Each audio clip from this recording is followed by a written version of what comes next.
안녕하십니까? 하나원 문학관 TV를 진행하는 손흥섭 시인입니다.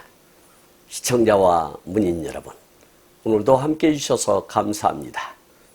여러분, 제가 제공하는 방송을 보시고 조금이라도 도움이 되셨으면 좋겠습니다. 도움이 되셨다면 주변의 지인에게도 추천해 주시기 바랍니다. 하나원 시인을 널리 알리는 것은 진행자의 사명이며 큰 보람입니다. 오늘 소개할 편지는 하나원 시인이 장복례인에게 보낸 영원한 복례함께라는 제목의 편지를 소개하도록 하겠습니다.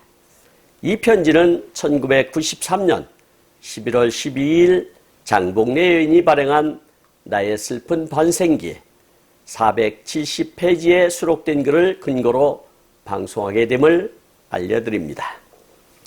영원한 복례함께. 밤 11시 막차가 커다란 소름을 뺏는 것 같은 기적소리를 내 가슴속에 던지고 그 뒤는 죽음과 같은 침묵이 계속되는 밤입니다. 창밖 화단에 가득히 핀 향기가 내 가슴에 흐뭇이 네 여인의 채취같이 던져지는 고요한 밤입니다. 한 번은 배워야 한다고 마음에 용기를 다짐하면서 만나 주시려는지요. 무척도 불안한 가슴을 안고 글을 씁니다. 마당의 은행잎은 아주 노랑 빛깔로 말없이 떨어지는 인생의 마지막 같이 그지없는 부조리를 고민하면서 이 부조리가 쌓아 올린 고민의 극복을 어떻게 해결하여야 하는지 영광의 날 가로 열고 남과 같이 호화찬란한 그런 것이 아니고 평범한 삶을 가로 닫고 영광의 날을 고대하는 인생의 출발, 이것이 부질없는 생각인지 잠을 들 수 없는 이 밤에 양을 생각만 하고 나 자신을 어떻게 하여야 옳은지 객관할 수 없는 방황 속에 짙어가는 이 밤에 이 글을 끝을 맺지 못한 채 사연을 줄입니다. 모두가 모든 것이 부주리하고 바람에 물에 띄어보내기는 눈물이 앞서는 서러움입니다. 부조리는 부조리로서 저 로맨스의 나라에 얹어두는 것이 좋을지 모르겠습니다.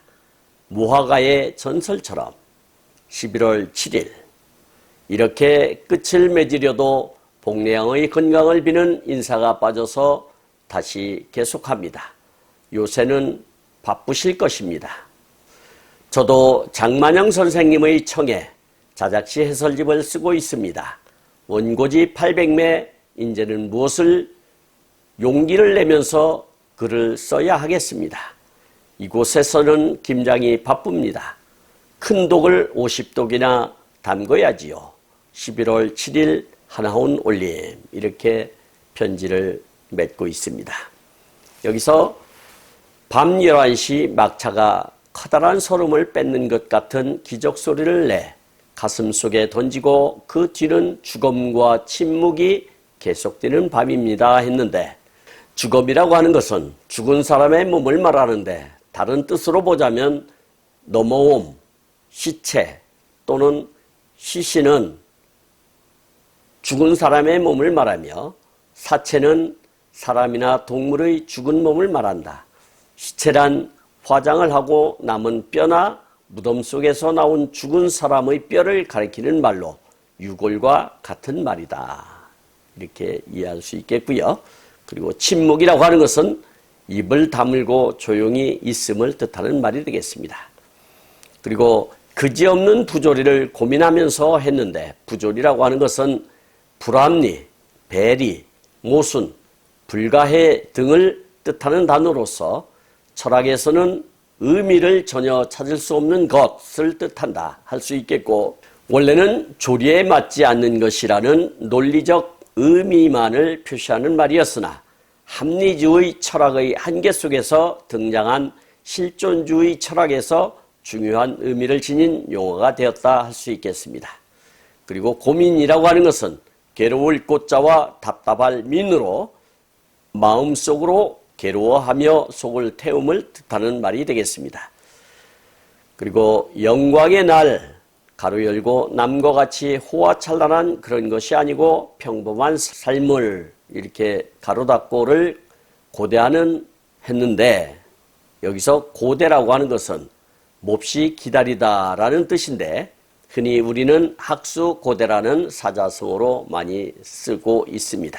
그리고 잠들 수 없는 이 밤에 양을 생각만 하고 나 자신을 어떻게 해야 옳은지 객관할 수 없는 방황 속에 짙어가는 했는데, 여기서 객관이라고 하는 것은 개인의 생각이나 감정에 치우치지 않고 있는 그대로 사물을 보거나 생각하는 것, 이것을 객관이라 할 수 있겠습니다.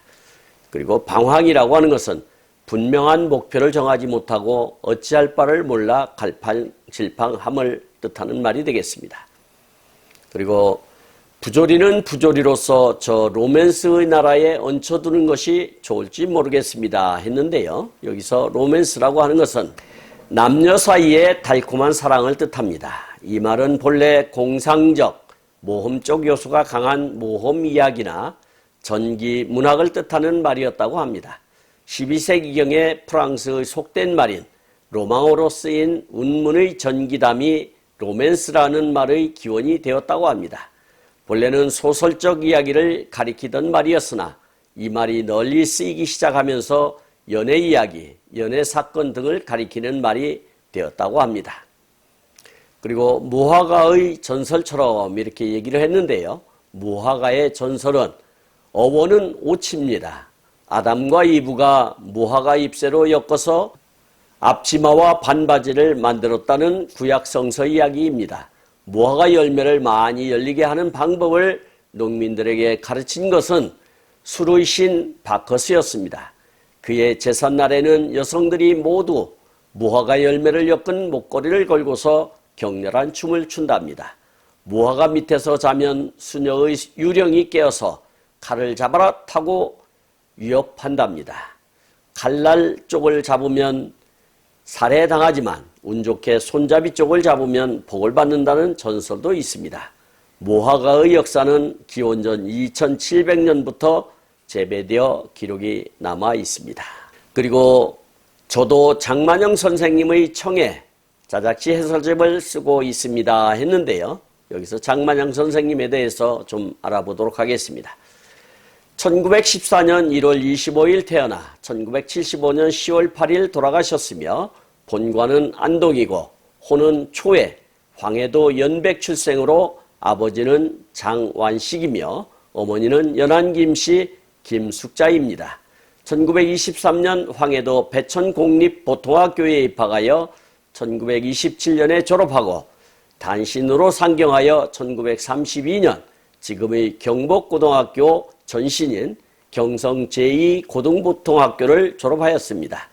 1934년 일본 도쿄로 건너가 3기 영어학교 고등과에 입학하였으나 1936년 부모의 강권으로 학교를 그만두고 귀국하였습니다. 같은 해 신석정의 소개로 알게 된 전라북도 김제 출신의 박영규와 혼인하였습니다.